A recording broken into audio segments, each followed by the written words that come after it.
Le téléphone heurte le sol du salon avec un bruit sec. L'écran se fissure. Mais la notification reste visible, comme si elle était gravée. Un message en grosses lettres s'affiche encore. Je sais que tu l'aimes depuis toujours. Je lui dirai tout aujourd'hui. La jeune femme recule jusqu'au mur. Ses mains tremblent. Elle sent son cœur cogner contre sa poitrine, si fort qu'elle a l'impression que tout le quartier peut l'entendre. Dans un coin de la pièce, un cadre montre une photo d'elle et du jeune homme, souriant, entouré d'amis. À cet instant, elle comprend que ce qui était un secret bien gardé vient d'entrer dans un compte à rebours. Une voix intérieure murmure. Si quelqu'un parle à ma place, je perds tout. Depuis l'adolescence, elle avait appris à aimer en silence. Ce n'était pas un amour d'apparence, affiché pour impressionner. C'était un lien discret qui prenait racine dans les détails que personne ne voit. Elle l'observait quand il aidait les anciens à porter leurs sacs, quand il restait après les réunions pour ranger les chaises, quand il réconfortait un enfant en pleurs sans chercher à se faire remarquer. Il n'était pas parfait mais il était vrai.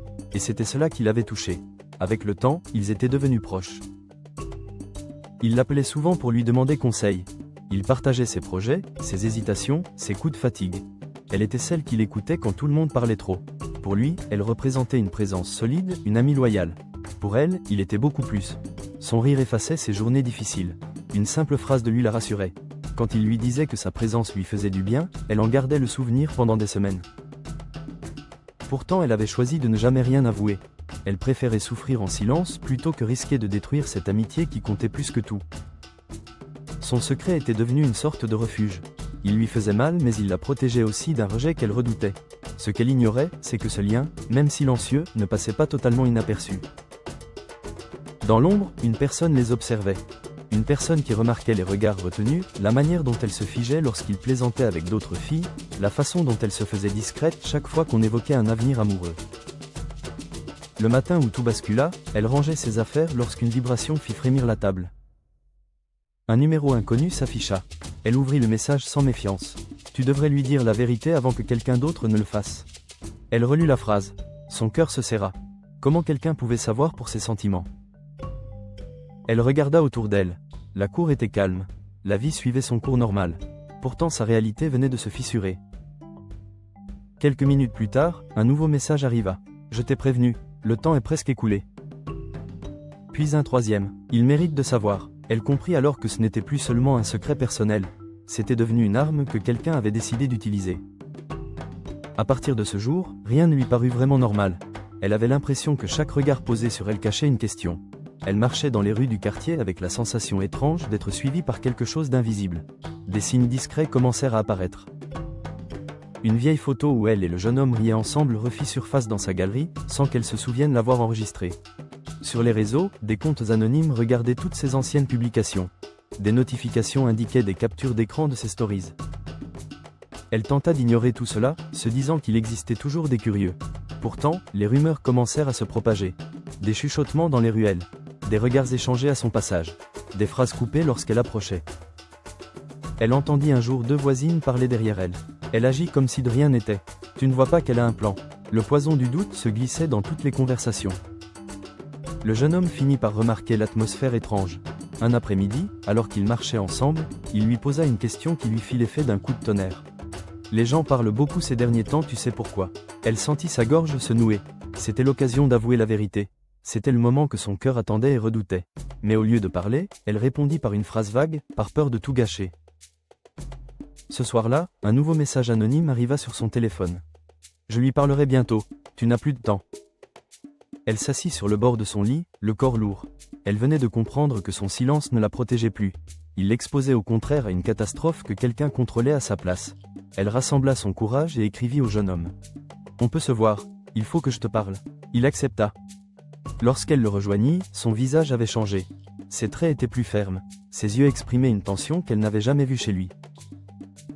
Sans attendre, il sortit son téléphone et dit « On dirait que tu n'es pas la seule à recevoir des messages. » Il lui montra l'écran. Des messages anonymes également, mais d'un ton différent. Elle te ment depuis des années. Ouvre les yeux. Elle cache quelque chose qui peut te briser. Elle sentit ses jambes vaciller. Ce qui la menaçait ne se contentait pas de la viser elle.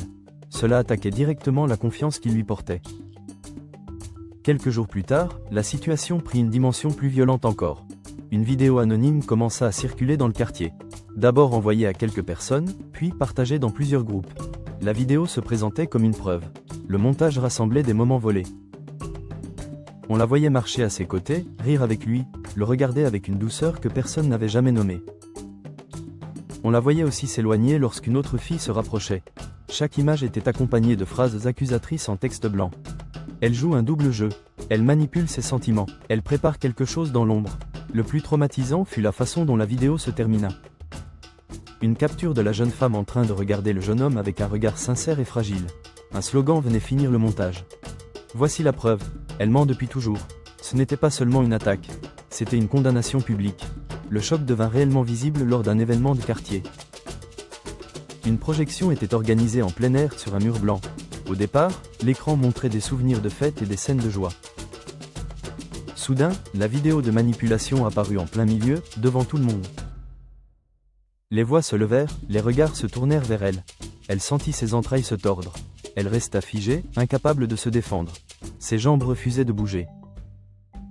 Le jeune homme, présent ce soir-là, regarda la vidéo jusqu'à la fin. Son expression se transforma peu à peu.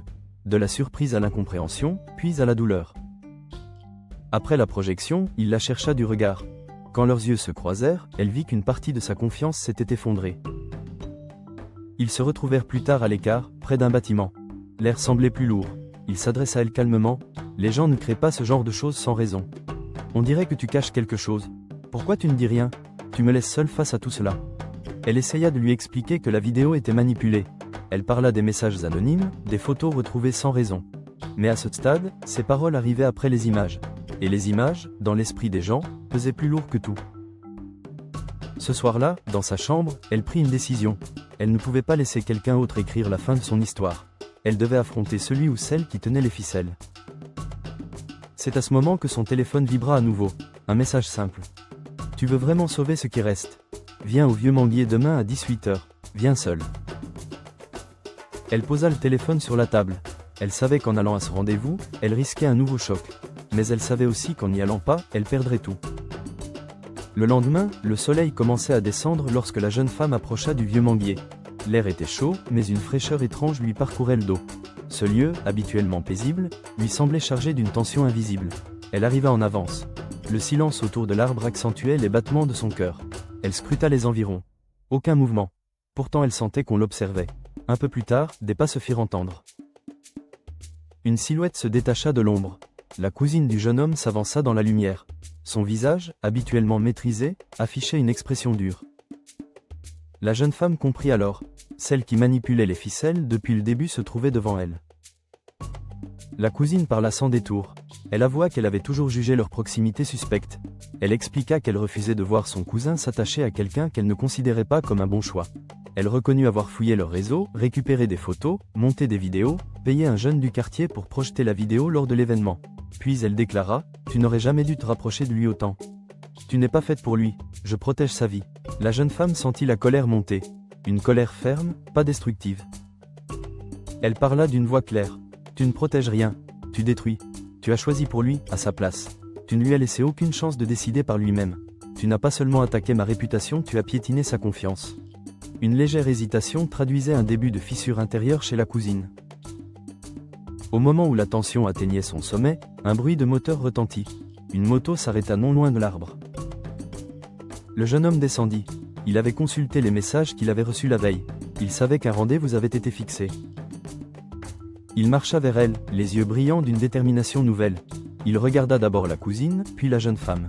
« Je voulais voir jusqu'où tout cela allait aller, dit-il. » La cousine tenta de reprendre le contrôle de la conversation. « Je fais cela pour toi. Elle te cache des choses. Tu ne vois donc pas. » Il leva la main pour lui demander de se taire, puis sortit son téléphone et déclara « Avant de venir, j'ai reçu quelque chose ». Il appuya sur le bouton de lecture. Une voix sortit du haut-parleur, celle de la cousine. On l'entendait donner des instructions à une autre personne. Elle parlait de montage, de rumeurs à lancer, d'une vidéo à projeter devant tout le monde. Ces mots ne laissaient aucun doute sur son intention. La cousine devint livide. Elle comprit qu'elle venait d'être prise à son propre piège et murmura d'une voix tremblante. « Qui t'a envoyé ça ?» Le jeune homme répondit qu'il ne le savait pas encore, mais que quelqu'un, quelque part, avait refusé de la laisser continuer plus longtemps. Le silence tomba. Le masque de la cousine se brisa. Elle baissa la tête et essaya de se défendre, parla de protection, de peur de voir son cousin faire un mauvais choix, mais ses arguments sonnaient creux face à la vérité crue de l'enregistrement. Finalement, elle recula de quelques pas, les yeux humides. Elle lança un dernier regard au jeune homme, mélange de honte et d'orgueil blessé, puis s'éloigna lentement, laissant derrière elle la trace de ses actes.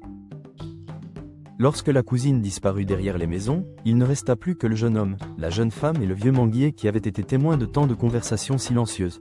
Le vent fit frissonner les feuilles au-dessus de leur tête, comme pour donner de l'air à ce moment suspendu. Il tourna son regard vers elle.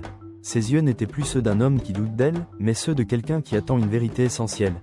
Il prononça doucement, « Maintenant, il ne reste plus que ce que toi tu as à me dire, pas ce que les autres pensent, ni ce que les rumeurs inventent, ce que tu portes réellement dans ton cœur. » Elle sentit sa gorge se serrer une dernière fois.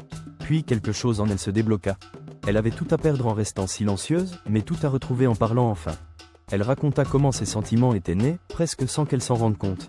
Elle parla des années pendant lesquelles elle avait choisi de se taire, par peur de briser leur amitié. Elle décrivit la douleur de le voir rire avec d'autres, tout en conservant un sourire calme, comme si rien ne la touchait. Elle admit qu'elle avait préféré souffrir plutôt que de le perdre, et avoua « Je t'ai aimé en silence ». Et ce silence a fini par inviter le mensonge dans notre histoire. Il écouta sans l'interrompre. Son regard se fit plus doux. Il comprit combien son attitude réservée cachait en réalité une bataille intérieure permanente. Quand elle eut fini, il s'approcha d'un pas.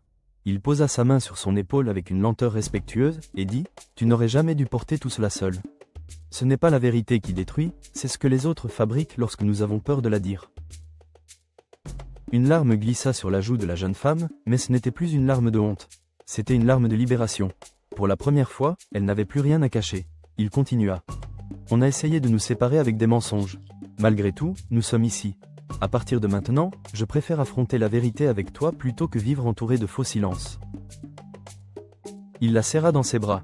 Le vieux manguier devenait le témoin d'un nouveau départ. Sans doute qu'ils ne savaient pas encore exactement ce que l'avenir leur réservait, mais une chose était certaine. Leur lien ne serait plus jamais construit sur la peur. La manipulation était tombée. La vérité avait repris sa place. Garder un sentiment enfermé trop longtemps ne le protège pas vraiment. Le silence finit souvent par attirer ceux qui veulent le transformer en arme. Lorsque nous n'osons pas dire ce que nous portons dans le cœur, nous laissons la porte ouverte aux rumeurs, à la jalousie et aux mensonges. La vérité ne garantit pas toujours que tout se passera bien, mais elle garantit que ce qui se construit ensuite repose sur quelque chose de solide. Le courage ne consiste pas seulement à affronter les autres, il consiste aussi à se libérer soi-même. Si cette histoire a résonné en vous, abonnez-vous, likez et partagez-la avec quelqu'un qui garde sans doute un amour ou une vérité trop longtemps enfermée. Dites en commentaire ce que vous feriez à la place de cette jeune femme. Auriez-vous avoué plus tôt ou seriez-vous resté silencieux? Et précisez de quel pays vous regardez cette vidéo. Vos histoires et vos expériences donnent encore plus de force à ce genre de récit.